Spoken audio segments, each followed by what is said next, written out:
여러분 안녕하십니까? 광주 MBC 뉴스투데이 시작합니다. 먼저 오늘의 주요 뉴스입니다.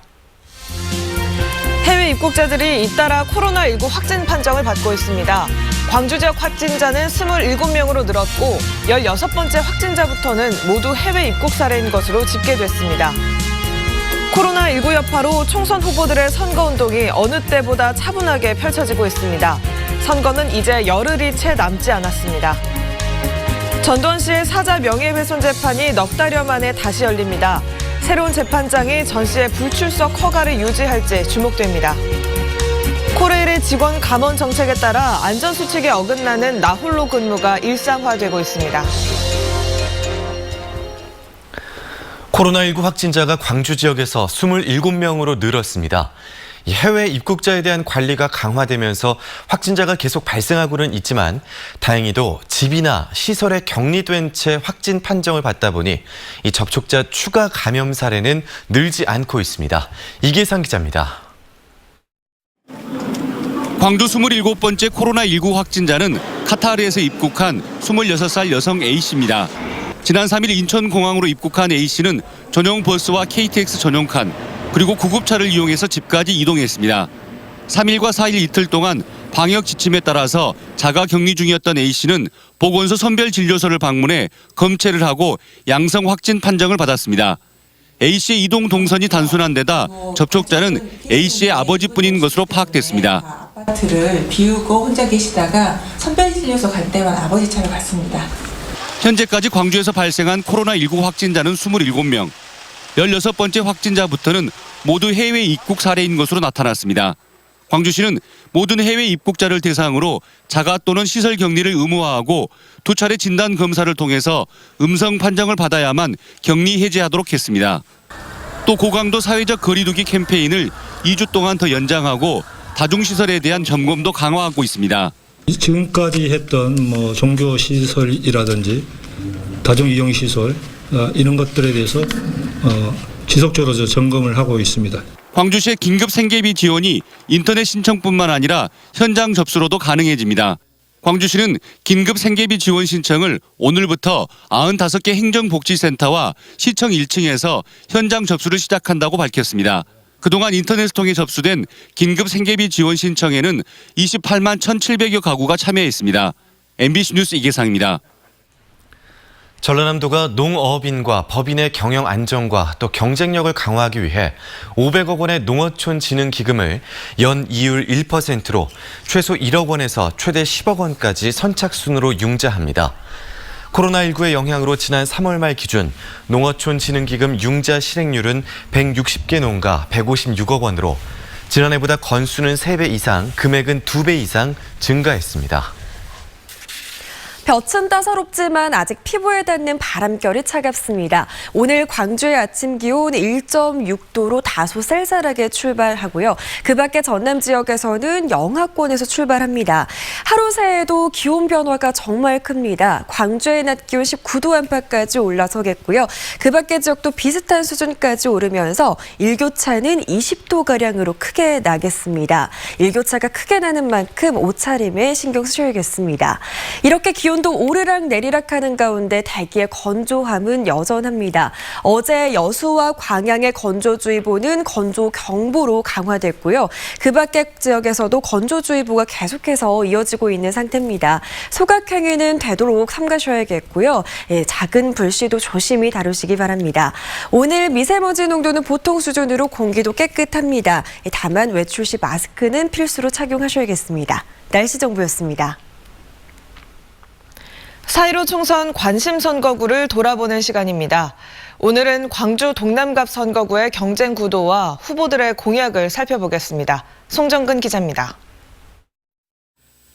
여당의 정치 신인이냐, 관록의 야당 의원이냐, 광주 동남갑은 민주당의 윤영덕 후보와 민생당의 장병환 후보의 양자 대결이 예상되는 선거구입니다. 민주당 경선에서 재선구청장을 꺾고 신인 돌풍을 일으킨 윤영덕 후보. 대학 시절 총학생회장으로 민주화 운동에 헌신했고 5.18 연구와 시민단체 활동으로 광주 지역 현안 해결에 참여했습니다. 문재인 정부가 들어선 뒤에는 청와대 행정관을 지냈습니다. 윤 후보는 에너지밸리 구축과 문화 콘텐츠 육성 등을 대표 공약으로 제시했습니다. 그러면서 정체된 광주 정치를 혁신하려면 새 얼굴이 필요하다고 강조했습니다. 이제는 세대 교체가 필요합니다. 새로운 시대의 정신을 담은 젊은 정치인이 광주 시민들이 기대하는 광주 정치의 자존감 회복의 적임자라고 할 수 있습니다. 이번이 마지막이라며 사선에 도전하는 장병완 후보. 행정고시를 통해 공직에 입문한 뒤 기획예산처 장관을 지낸 장 후보는 재정 전문가의 예산통으로 꼽힙니다. 이런 이력을 바탕으로 20대 국회까지 내리 3선을 지냈습니다. 대표 공약으로는 백운광장 활성화와 진호라이시 조기 개통 등을 내세웠습니다. 장 후보는 민주개혁 세력이 재집권하려면 민주당만으로는 부족하다고 주장합니다. 민주개혁 정권의 재창출, 민주당만으로는 힘듭니다. 코로나19를 극복할 경제 전문가 저 장병완을 남구의 일꾼으로 부려주십시오. 형틀목수인 국가혁명배당금당의 한기선 후보, 목사 출신의 기독자유통일당 이한숙 후보는 기성 정치를 비판하며 선거전에 뛰어들었습니다. 맨날 자기들끼리 그 당파 싸움만 했었고 뭐 어린이들 뭐 소꿉장난 하는 것도 아니고 그러면서 자기들 이권은 다 개입하려고 하고 그런 정치를 보면서 울분하지 않을 그 대한민국 국민은 없겠지만 군 동성애법이 지금 발의가 됐는데 이것이 발의가 되면 우리 기독자유통일당에서 정책으로 내건 것하고 맞지 않기 때문에 정치 신인의 패기와 베테랑의 경험이 맞붙은 광주 동남갑 선거구에서는 인물론과 정당 대결 사이에서 유권자들이 어떤 선택을 하느냐에 따라 승부가 갈릴 것으로 보입니다. MBC 뉴스 송정근입니다. 4.15 총선 선거 기간이 시작됐지만 코로나19 여파로 조용한 선거운동이 지속되고 있습니다. 광주 지역 정가에 따르면 여야 정당과 무소속 후보들이 본격적인 선거운동에 돌입했지만 코로나19 확산을 막기 위해 거리 유세나 대면 접촉은 최대한 자제하고 있는 것으로 나타났습니다. 후보들은 유튜브나 페이스북 등 SNS를 활용해 공약과 선거운동 상황을 알리거나 방역활동 등 봉사활동에 주력하고 있습니다. 이에 따라 총선 이슈에 대한 유권자의 관심이 떨어지면서 투표율 하락으로 이어질 가능성이 커졌습니다. 4.15 총선에 참여하게 돼 광주 지역 선거인 명부가 120만 7,972명으로 확정됐습니다. 광주시는 올해 선거인 숫자가 지난 20대 총선 때보다 4만 9,751명이 늘어난 규모로 선거인 명부가 확정됐다고 밝혔습니다. 선거인 명부 가운데 만 18살 선거인은 18,342명이고 고등학생은 5,622명인 것으로 집계됐습니다. 4.15 총선 선거인 명부는 주소지구청 홈페이지에서 확인할 수 있습니다.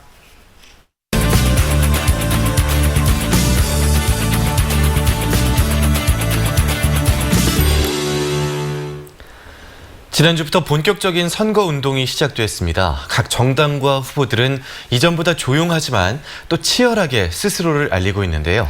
선거 중반 판세를 점검해보고 이후 상황도 전망해보겠습니다. 오승용 킹핀 정책 리서치 대표 나와 있습니다. 안녕하십니까? 네, 안녕하십니까. 안녕하십니까. 선거운동이 시작된 뒤로 이 광주 전남의 선거 판도에 변화가 있다고 생각하십니까? 네, 오늘로서 딱 선거일까지 열흘이 남은 시점인데요. 광주 전남의 선거 판도는 민주당 대세론이 여전히 지배적인 것은 사실인 것 같습니다. 민주당 후보 대 야당 현역 간의 대결 구도가 여전히 유지되고 있는데요. 다소 싱거운 경쟁 구도를 형성하고 있는 선거구들이 많아서 흥미진진함은 조금 떨어지는 것 같습니다. 이대로 진행이 된다면 호남의 선거 구도와 호남 이외 지역, 비호남 지역의 선거 구도가 괴리되는 선거 결과를 가져올 가능성이 높고요.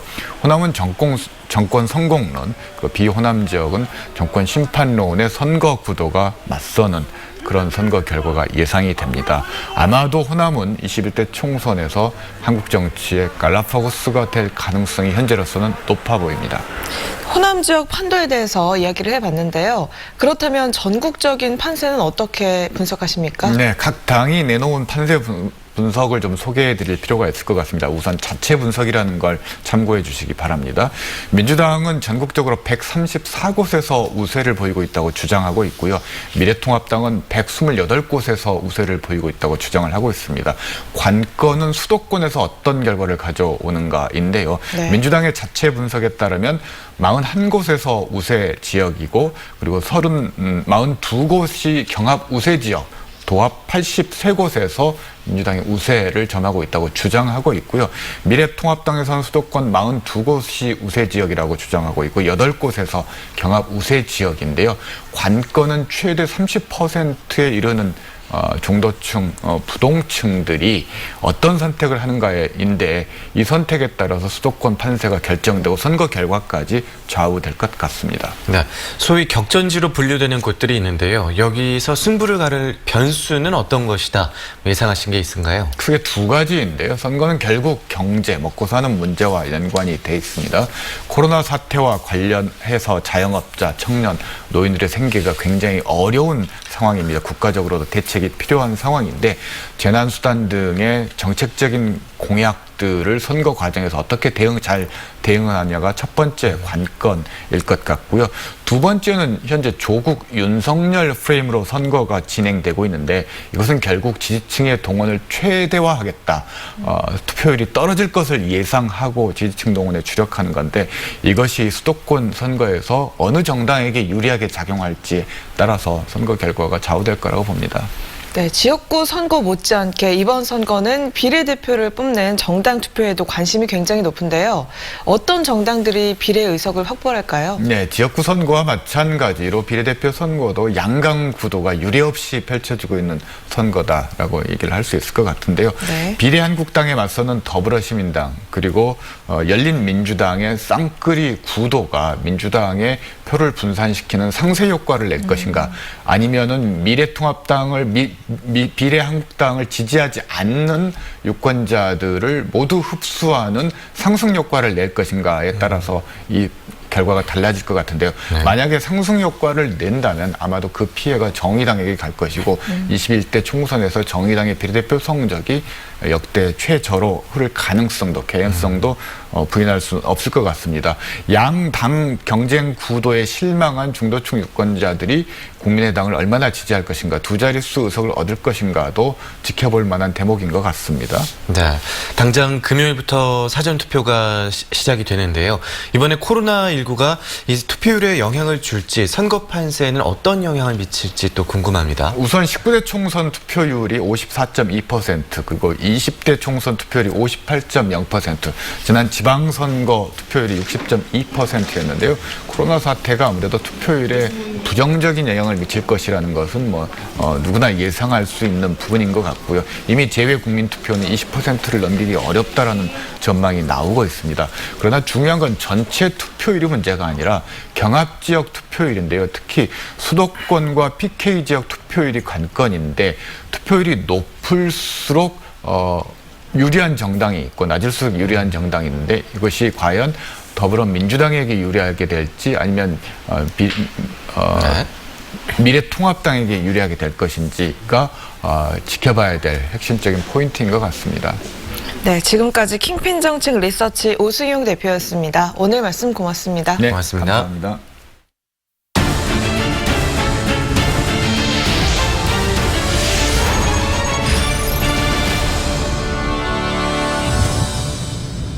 만성적인 적자에 직면한 한국철도공사. 지난 20년 동안 공격적인 감원을 시행해 왔습니다.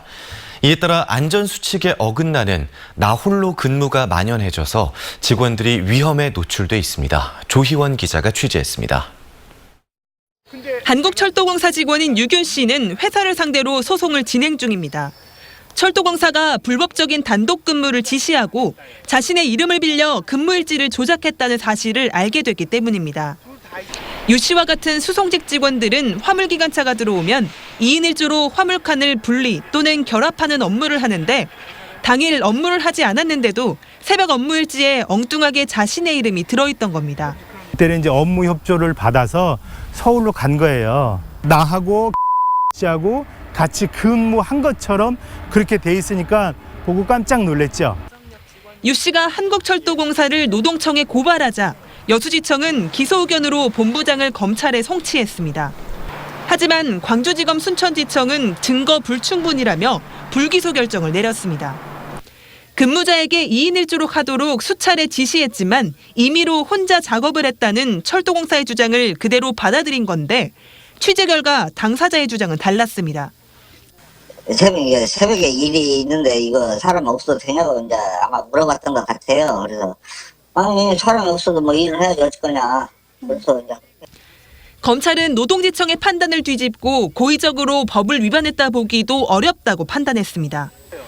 유 씨는 검사가 사실관계를 잘못 해석한 결과라 보고 항소했지만 검찰은 또다시 기각했습니다.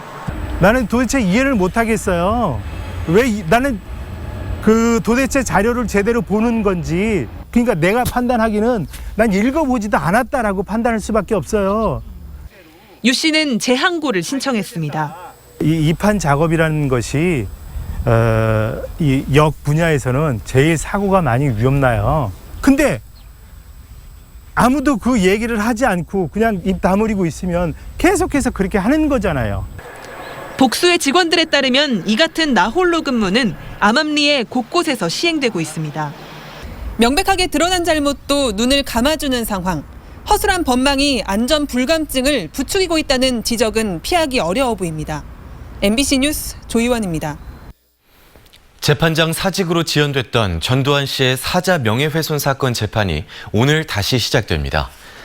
광주지방법원에 따르면 전 씨의 사자 명예훼손 사건 공판이 오늘 오후 201호 법정에서 형사 8단독 김정훈 부장판사 심리로 진행됩니다. 이번 공판은 정식 심리에 앞서 공소사실에 대한 검찰과 피고인 측의 입장을 정리하고 심리 계획을 세우는 준비 기일로 피고인인 전 씨가 출석할 의무는 없습니다. 법원은 코로나19 확산을 막기 위해 일반 방청 인원을 33명으로 제한하고 마스크를 착용해야만 법정에 입장할 수 있도록 했습니다. 어제 오후 5시쯤 곡성군 삼기면의 한 야산에서 불이 나 임야 0.5헥타르를 태우고 3시간 30분 만에 꺼졌습니다. 당국은 헬기 8대와 진화 인력 200여 명을 투입해 불을 껐는데 건조한 날씨와 강한 바람 탓에 진화에 애를 먹었습니다. 당국은 입산객의 실수로 불이 난 것으로 추정하고 날이 밝는 대로 정확한 화재 원인을 조사할 계획입니다.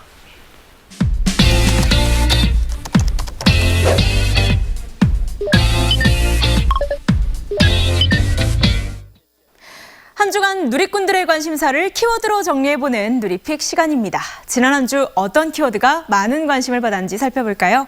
하루에만 8명 온라인 개학 광주 향수가 있었습니다. 어떤 내용인지 먼저 하루에만 8명부터 살펴보겠습니다. 광주 전남에서 하루에만 8명이 코로나19 확진 판정을 받아 관심을 모았습니다. 우리 지역에서 발생한 하루 확진자로는 가장 많았는데요. 확진자 대다수가 유럽에서 입국한 사람들이었습니다. 네, 광주도 확진자 또 나왔고요. 조용히 하고 집에나 있자. 추가 확진자가 잇따라 발생한 만큼 외출을 삼가자는 의견이 줄을 이뤘습니다. 코로나19 사태로 몇 차례 연기됐던 초중고 개학이 오는 9일부터 단계적으로 이루어집니다. 등원은 하지 않고 온라인 수업으로 진행되는데요. 놀이 중심의 수업이 많은 유치원의 경우에는 무기한 휴업에 들어갔습니다. 4월 개학도 처음인데다가 온라인으로 진행되다 보니 당분간 시행착오가 불가피할 것으로 보고 있습니다. 집안 사정이 컴퓨터도 쓸 수 없는 가정이면 어떻게 되는 거야? 아니 진짜 무기한은 아니지.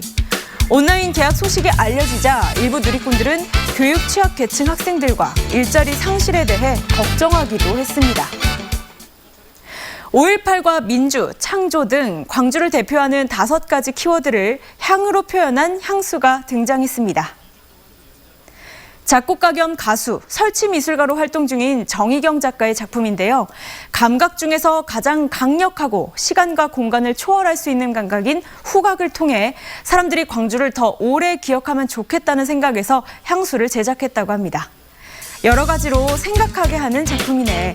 인터뷰 내내 집중해서 보게 된 영상이었어요. 5.18 사건을 기리는 작업을 위해 노고하신 작가님께 감사의 말씀을 드리고 싶네요. 광주 향수는 물론 5.18 민주화 운동을 다룬 설치 미술 작품을 선보인 정희경 작가와의 인터뷰도 화제를 모았습니다. 지금까지 한 주의 누리픽이었습니다.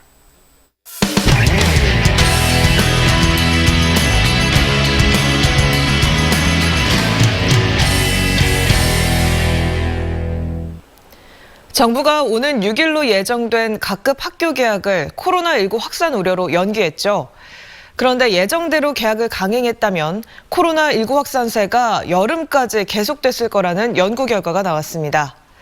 코로나19 사태가 가장 심각한 대구를 모델로 한 시뮬레이션 결과인데요. 고병건 기자가 보도합니다. 지난달 30일 기준 대구 지역 누적 확진자는 6,624명입니다. 전국 환자의 70% 가까운 수치입니다. 국가수리공학연구소 감염병 연구팀은 대구를 모델로 초, 중, 고 개학 여부에 따른 감염 확산 여부를 가늠할 시뮬레이션 결과를 내놨습니다. 지금처럼 방학을 계속 유지하면 신규 확진 환자 발생이 오는 26일 끝날 것으로 예측됐습니다. 하지만 당초 예정대로 오는 6일 개학한다면 코로나19 사태가 최악의 경우 7월 27일까지 석 달 더 계속되는 것으로 나타났습니다. 즉 개학한다면 여름까지 확산세가 이어지고 확진 환자 수도 100명 이상 증가할 것으로 예측했습니다. 이번 연구는 대구 지역 인구 통계를 바탕으로 학교와 직장, 신천지 등 집단 감염 장소 감염 확률을 계산해 100번 이상 시뮬레이션한 결과의 평균값입니다. 연구팀은 이 모델이 해외나 다른 지역에서의 환자 유입을 제외해 피해를 최소화한 거라고 설명했습니다. 즉, 확산세를 부추길 다른 변수까지 고려하면 개학에 따른 피해가 더 커질 수 있는 겁니다. 최선으로 잘 컨트롤을 한다라면은 저런 경우이고 저 값보다 107명, 3개월 증가보다 더 큰 규모로 확대 그리고 또 길게 지연될 가능성은 늘 있다고 생각합니다. 연구팀은 대구에 이어 전국에서 개학 시기에 따른 코로나19 확산 양상을 예측하는 모델도 연구 중이라고 밝혔습니다. MBC 뉴스 고병권입니다. 오는 9일부터 고3과 중3 학생을 시작으로 순차적으로 온라인 개학이 시작이 되는데요. 특수학교도 예외는 아닙니다. 하지만 장애 학생 특성상 온라인 수업을 진행하기가 어려워 개학 준비에 어려움을 겪고 있습니다. 김항섭 기자의 보도입니다. 특수학교 교사들이 빈 교실에 모여 온라인 콘텐츠를 만들기 위한 회의를 진행합니다. 교사들의 열띤 토론이 이어지지만 장애 학생에게 제공할 온라인 콘텐츠를 구상하는 일이 쉽지 않습니다. 특수교육은 교사와 학생의 상호작용을 통해 사회성을 익히는 과정이 큰 비중을 차지하기 때문입니다. 게다가 학생마다 장애 유형과 정도가 달라 쌍방향으로 소통하는 온라인 수업도 불가능한 상황. 그런 학생별로 저희가 개별적으로 수업을 해야 되는데 그런 제작하려면 아이들의 특성마다 자료를 개발해야 되기 때문에요. 특히 특수학교의 경우 대부분 교사가 학생 돌봄에 참여하고 있어 온라인 콘텐츠를 따로 만들기도 쉽지 않아 교사들이 온라인 수업 대신 학생들이 과제를 제출하는 방식을 선택할 수밖에 없습니다. 우리 선생님들이 과제 제시형 수업을 하려고 한 일주일에 한 번씩 집으로 직접 이렇게 나가려고 하고 있습니다. 학부모들의 부담은 더 큽니다. 온라인 수업을 진행하거나 과제를 수행하기 위해서는 장애 학생 특성에 맞는 도움이 필요하기 때문입니다. 컴퓨터 작동이라든지 이제 기기 만지는 데도 미숙하고요. 본인 스스로 할 수 있는 부분들이 적다 보니 부모님이나 형제지간이나 주변에서 도움이 많이 필요하다 보니 그런 거에서 좀 많이 한계를 느낄 것 같아요. 코로나19 여파로 온라인 개학을 앞두고 있는 상황에서 장애 학생들의 학습 공백을 최소화할 수 있는 대책 마련이 시급해 보입니다. MBC 뉴스 김항섭입니다. 해양에너지가 코로나19 위기 극복에 동참하기 위해 도시가스 요금 연체료를 면제하기로 했습니다. 해양에너지는 소상공인과 사회적 배려 대상자가 도시가스 요금을 납부하지 못한 경우 2%의 연체료를 이번 달부터 석 달 동안 면제하기로 했습니다. 지원 대상은 소상공인과 사회적 배려 대상자 등 모두 8만여 세대로 연체료를 면제받기 위해서는 사전에 해양에너지에 신청해야 합니다. 코로나19의 여파로 큰 폭의 감소 세일을 보이는 인삼과 유제품의 중국 수출 액수가 대폭 상승했습니다. 한국농수산식품유통공사 AT에 따르면 중국발 코로나19가 확산된 이후 감소하던 인삼과 유제품의 중국 수출액이 3월 4주차에는 전년 대비 각각 20.8%와 16% 상승했습니다. AT는 중국의 대형 유통 매장과 전자상거래 업체를 중심으로 대대적인 온 오프라인 긴급 판촉에 나서면서 수출이 상승한 것으로 분석했습니다.